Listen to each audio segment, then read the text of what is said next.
Well, good morning. Welcome on this Thursday morning, the 10th of January. Next to me is Detective George Lundgren. He's my cold case detective. He'll be talking in a couple moments.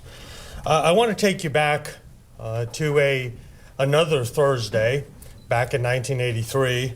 It was April 7th of 1983. It was mid-afternoon, around 3 o'clock in the afternoon. And in the Ridge Manor area, there were three little girls who were home alone. One of their parents who had who was watching them went to the store for just a few minutes, and in that time that the parent was gone, one of the young girls heard a knock on the door and answered the door. And there was a strange man that none of them knew who was at the door. And he proceeded to ask them some questions about the house and just general things like anybody would do coming to the door asking about things. And the little girl, I believe it was the 9-year-old, there was a 9-year-old and a 12-year-old who were sisters, and then another 10-year-old who was there playing. The 9-year-old started talking to the gentleman, got the 12-year-old involved, and they talked with him a few moments and thought they were done and closed the door. A few minutes later, this individual came into the house through the garage. Now remember, these little girls were probably doing the things that most little girls do after school, watching TV, maybe having an afternoon snack or playing with dolls.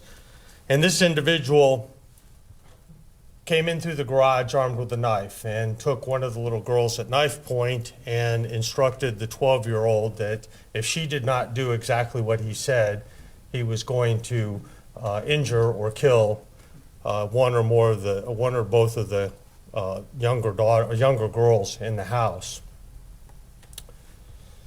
He then took this 12-year-old into the bedroom, and while the other two were there kind of holding them hostage, he did some unmentionable things to that 12-year-old little girl. The 12-year-old girl, a brave little girl, was able to give us some information about the individual, and the others, they all pretty much gave us the same story, that this was a white male between the ages of 30 and 50, but they couldn't give us a whole lot more information than that. One thing the 12-year-old did say that was kind of ironic was that the suspect was unusually calm in the way he committed this brutal crime.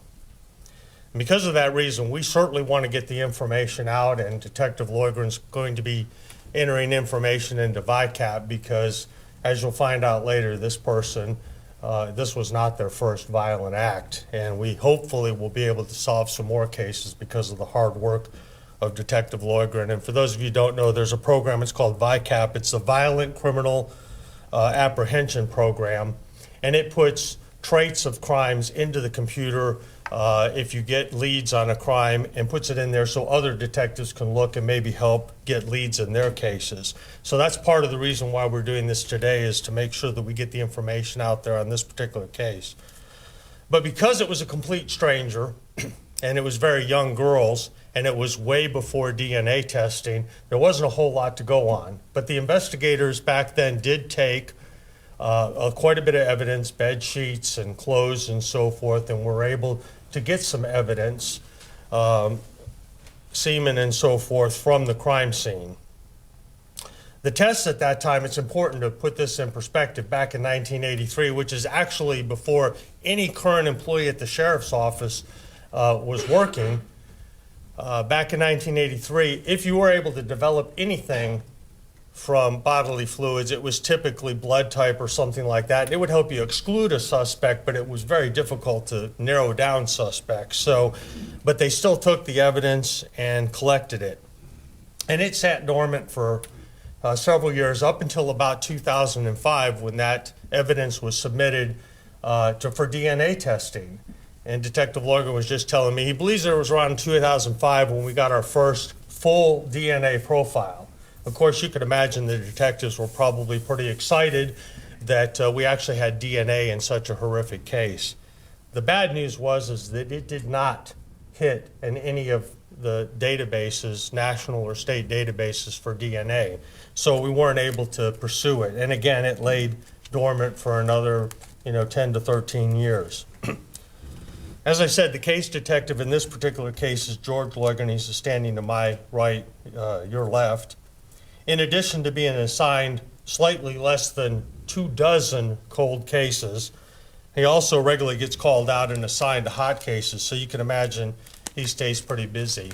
But fortunately for us, Detective Lundgren also works very, very hard at staying up to date on the latest advances in testing cold cases and the evidence associated with those. And recently he was made aware of a company, namely Parabon Nanolabs, we typically call it Parabon, and they're a DNA technology company in Virginia specializing in DNA phenotyping and genetic genealogy.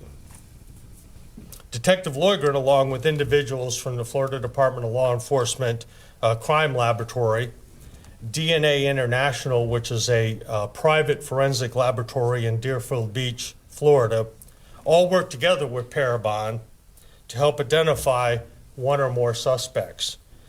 And what law enforcement agencies do is they use the Parabon Snapshot DNA phenotyping service, they call it Snapshot, and genetic genealogy services to narrow suspect lists and generate leads in criminal investigations. Using the DNA, they basically tell us trait predictors for the associated suspect, things like the person's ancestry, their eye color, their hair color, their skin color, their freckling, and their face shape. Parabon's research developed a profile that was consistent with the information we obtained for the young girls back in 1983. Additionally, Parabon conducted a genetic genealogy analysis and provided the results to the Hernando County Sheriff's Office. Through very, very high-tech and some proprietary technology, Parabon is usually able to narrow the field of suspects from, in this case, a person who back in 1983 was between 30 and 50 years old and was a white male. They usually narrow that down to several members in a family tree, sometimes dozens, even maybe up to 100 possible suspects. Fortunately for us, in this case, we caught a break. They narrowed it down to one individual they thought was very likely to have committed this crime. Of course, it didn't stop there. But what that person we identified was William Lewis Nichols. He's a white male. His date of birth was 7/18 of 1941. And he had a history. Back in Wisconsin on October 8th of 1958, and I believe it's called Wampum, Wisconsin, he was arrested for attempted rape. He actually went to prison, and he was released on parole in October of 1961. So about 3 years after the original rape. He was released on parole, and then he was discharged. He was completely taken off probation in January 1st of 1964. So again, many, many years ago. In March of 1972, he was again charged with rape, and that was back in March 24th of 1972, and he was ironically, and I will tell you records back from 58 and the early 70s are all but non-existent. So we're having a lot of trouble finding out the particulars of these cases. But in March of 1972, he was again arrested for rape, and he was found incompetent to stand trial and was actually sent to a mental institution sometime later. We're not sure exactly how this fits in, but later that same year in September, he was arrested in Madison, Wisconsin. So the second one in 72 was from Milwaukee, Wisconsin. Then again in Madison, Wisconsin, he was again arrested on 3 counts of rape, and that was dismissed. So we're not sure if that was because he was incompetent or what. We're still trying to determine that. So back in the late 50s up through the early 70s, this particular individual was obviously committing rapes. So detectives learned, unfortunately, that this person died in October 23rd of 1998 in Orlando, Florida. But we did find out that at the time of this rape back in 1983, he was self-employed and he did a vending machine service business. So he was traveling around Central Florida quite a bit back in 1983 when this young 12-year-old girl was raped. Since he was deceased, it was going to be difficult for us to obtain DNA directly from the suspect. But investigators, namely Detective Lundgren, was able to get a DNA sample from a cooperating family member. And the scientists who tested that family member's DNA compared it to the sample collected in 1983 and advised that there's about a 99.99% chance that Nichols is the one, as opposed to any random person, was the person who left the evidence at the scene that day back in 1983. We believe that fact, coupled with his proximity to the crime and, of course, his criminal history, I think we can comfortably say beyond a reasonable doubt that Detective Lundgren solved this case. We, of course, were withholding any specific information about the victim to protect her privacy. And although she's a grown woman now in her 40s, she's been able to move on with her life and have a family.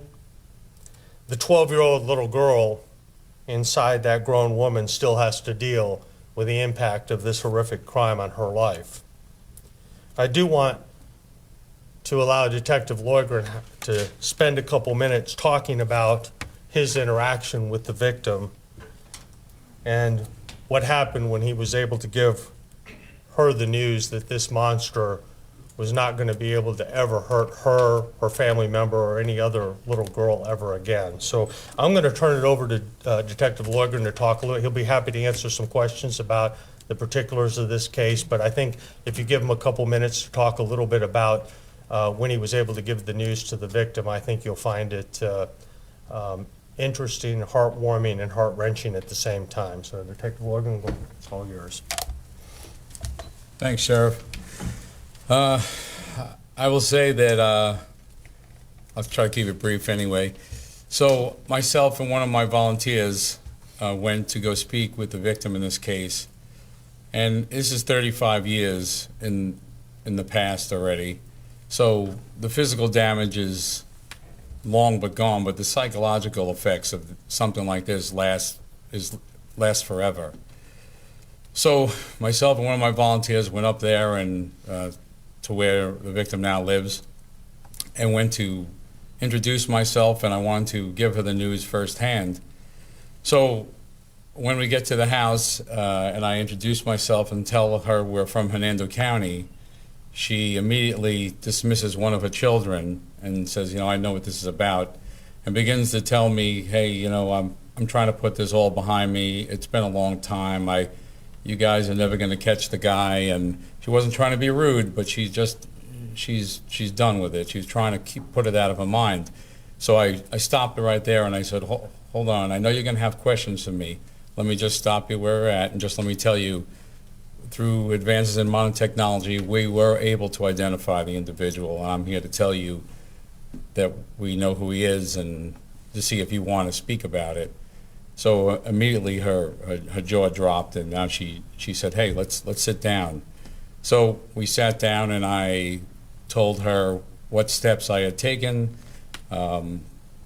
through the time I've been assigned the cold case and the work that other detectives did before me and the original deputies on the street and detectives preserving the evidence properly and everything's worked out. And told her, and hey, this is the guy. In fact, I asked her first and said, would you like to know his name? Would you like to see a picture? And she said yes, because I didn't want to have to bring up make things worse for her.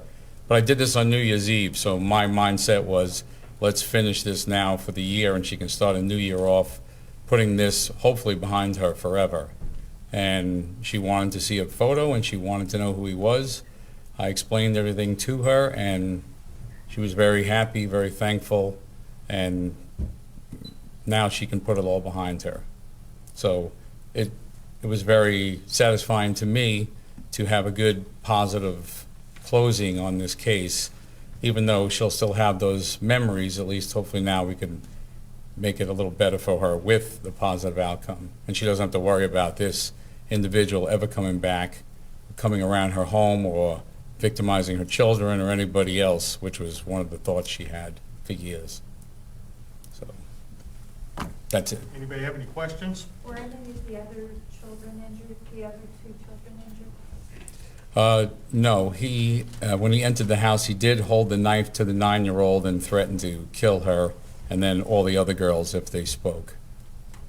Did you show her the picture? Did she recognize? I showed her, not this particular one. We found this yesterday looking for further photos, but the photo I did show her, she was unable to recognize the guy.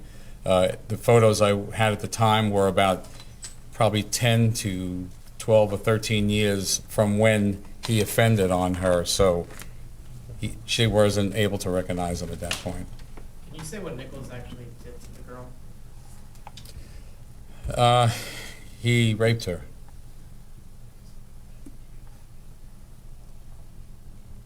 Yes, ma'am. Do they know if he committed any other crimes after the 1983 incident? Have they taught him to crimes after that? I may have missed it in your discussion. No, that's unfortunately because records over the years, now that we can keep more information, it seems we're getting rid of it. But you're talking about in the past, the 1958 and 72 crimes, we're trying to find that information out to see if it'll lead us to other things. I also took some steps performing some other computer checks to try to see if this individual fits any other profiles of other crimes that occurred after '83. In fact, the victim in this case asked me when I spoke with her, did he hurt anybody else after me? So we've already sent out a teletype, which is just a brief synopsis of this crime and the individual we've identified, and that he was in Central Florida. In fact, we sent it out statewide, fitting his description and his method, the MO of what he did. So as of today, we're still waiting to see if there's any responses back. Again, you're talking about over the last 35 years. Now, other cold case guys, if there are, in those agencies have to go back and look at old sexual battery cases or attempts and try to see if this man fits their description. Why did he target this home, these girls? Did he live or work in the area? We know that he did work for a vending route. It was self-owned by himself and another individual at times, and he had free reign to run around Central Florida. As to specifically why these girls, they don't know, and to this date I don't know, because unfortunately he's not on this planet anymore for me to ask him. You did ask some questions about if the man was home and so forth. Yes, when he came into the house at knife, when he grabbed the little 9-year-old at knife point, he asked, is your father home? Whether he knew there was a man in the house or just assumed, especially given the time in 1983. You had satisfaction in identifying the individual. Were you frustrated in that you couldn't have him face trial? I wouldn't say I'm frustrated. You know, you got to look at both sides of the coin. Yes, I would love for him to still be alive so we could put him in prison and he could spend the rest of his days there. But in speaking with the victim, I think it saves her all this, I would say trouble, but just whether it's embarrassment or just to have all these details. If she had to stand trial and then go up and testify and recount all these details specifically, would be very, I think it would probably be further damaging to her psychologically, even though it would be a positive outcome, I would believe. Can you explain a little bit more about how the advanced DNA system was able to identify the suspect if his DNA wasn't in the system? So in this type of testing, since we're in law enforcement being able to branch out to some other areas, and I'll keep it kind of general. Basically, we have our state system, CODIS, which is for DNA of offenders. There's a missing persons database, there's an offender database, and then there's the same database that is throughout the country. This is a separate database that we were able to, through Parabon, access and retrieve this DNA of family members. And then, as the sheriff said, genetically, through genealogy, have genealogists go through it and narrow the field. In this particular case, we're very fortunate that this man was the only child of a particular man and woman.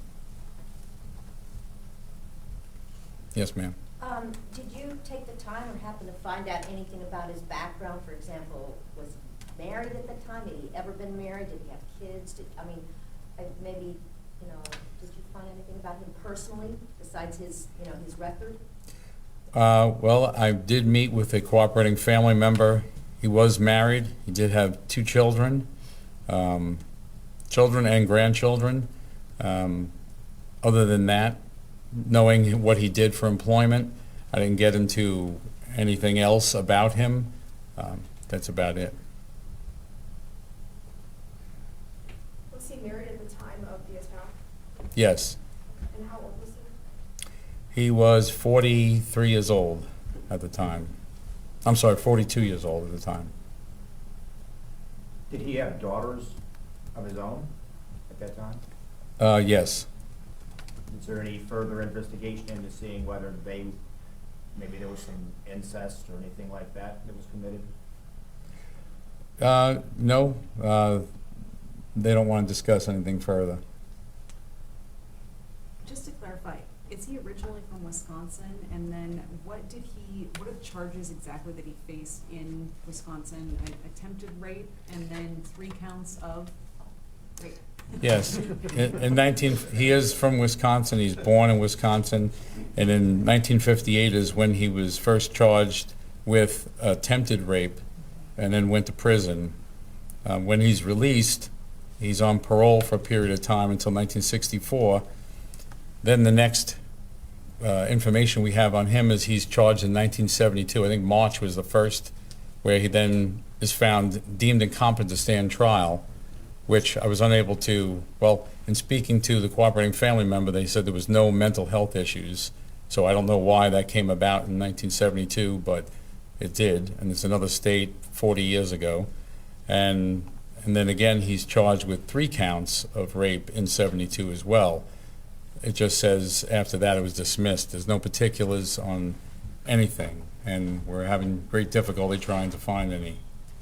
Yes, sir. Were the other rapes also children, or were they adults? We don't know. We have no records as of right now. When we spoke to officials in Wisconsin, still trying to see if we get lucky and find something. Again, we're talking 1958, and 1972. It's all pre-everything that we're used to today. Now, you said Nichols died in 98, correct? Yes. Do you know how he died? Yes. Or did he die? Okay. I figured I'd leave that hanging for you. He died of cancer. When you mentioned getting a DNA sample from cooperating family member, can you clarify, was that the family member's DNA or was it? Yep, that's right. Yes. Okay. Family So I'm members. nodding. Okay. Yes, ma'am. The girls seem to have given a pretty accurate description. I mean, they had his age pretty well pegged, in the age range. Did any of the other descriptions even come close to looking like him? I know he had aged since the event, so she wouldn't recognize him, but I guess you don't have any pictures of him at the time. You don't. This photo, actually, that the sheriff had is in 1984, so it is. I just retrieved that photo along with one of my forensic girls yesterday, so I didn't have that at that exact time to show the victim. The ones I had shown her were probably 10 years, 12 years before and after is all I had available. So they were pretty good eyewitnesses, really, just to get his age and that much. Yes, especially for a 9-year-old, 10-year-old, and a 12-year-old child. When you think a 30-year-old person is old when you're 9, Yeah. you know. And to clarify again, it was the 12-year-old who was raped by him? Yes.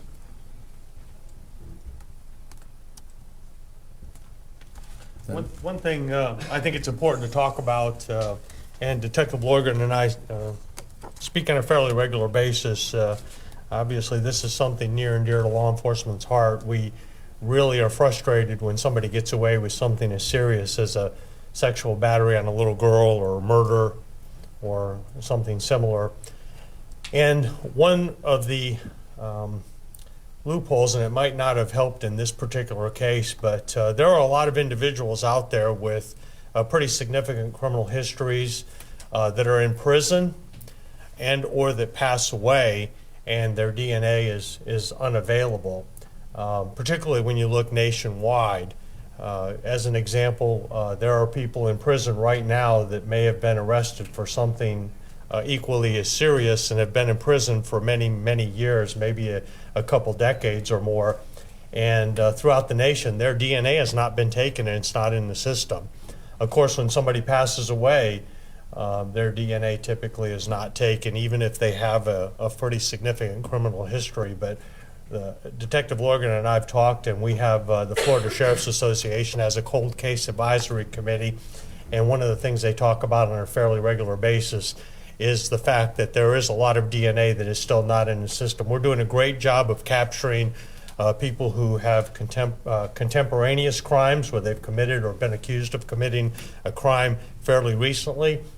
But the ones that are a little older, like this gentleman, and I'm not a betting person, but if I was a betting person that he had committed rapes, you know, many rapes go unsolved, many more go unreported. I would venture to say, and I think Detective Lundgren would agree, that he had committed, it's very, very, very likely that he committed rapes between the early 70s and the early 80s, and then again after he committed this rape. And that's one reason why we want to get as much information as we can into VICAP. But that being said, if his, he died in '98, which was again pretty much about the time DNA was just starting to get on the horizon.